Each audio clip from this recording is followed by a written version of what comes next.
everybody, here is a quick little reminder. Here's how we solve compound inequalities. So I've got a couple to go if you need a reminder. So the first one says this: 4 is greater than or equal to d minus 13, which is greater than 3. Now this one is actually, when I did it before, it's actually backwards, but it doesn't matter. The whole point is, let's solve it and graph it. So d minus 13 is greater than 3. So because this is in the middle, I'm going to put the line down on under both inequalities.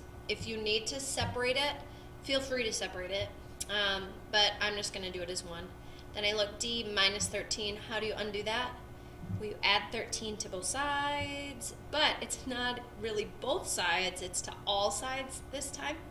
So just make sure that you get, that's why this little drawing the fence or whatever you call it is so important. You got to do the 13 on every little piece.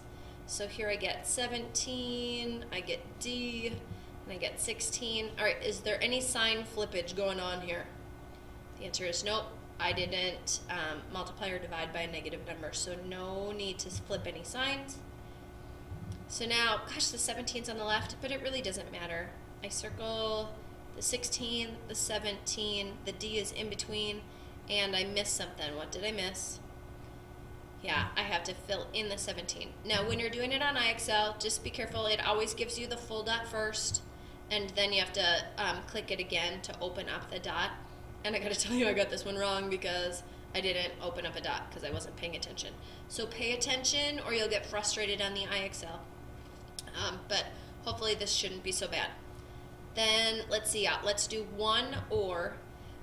I'm guessing that they'll get a lot more difficult or a few more steps and stuff, but just follow your process that you did for inequality or for just regular equations, and you should be fine. So this one, let's see, it's or goes out. So my graph should like have a line going this way and a line going this way, just so you have that in your brain. So minus 13, minus 13. So Q less than or equal to 6. So I put my dot, close dot, squiggle, squiggle, squiggle, fill in my arrow. Then let's see, this one, I add 6, add 6. Q is greater than or equal to 7.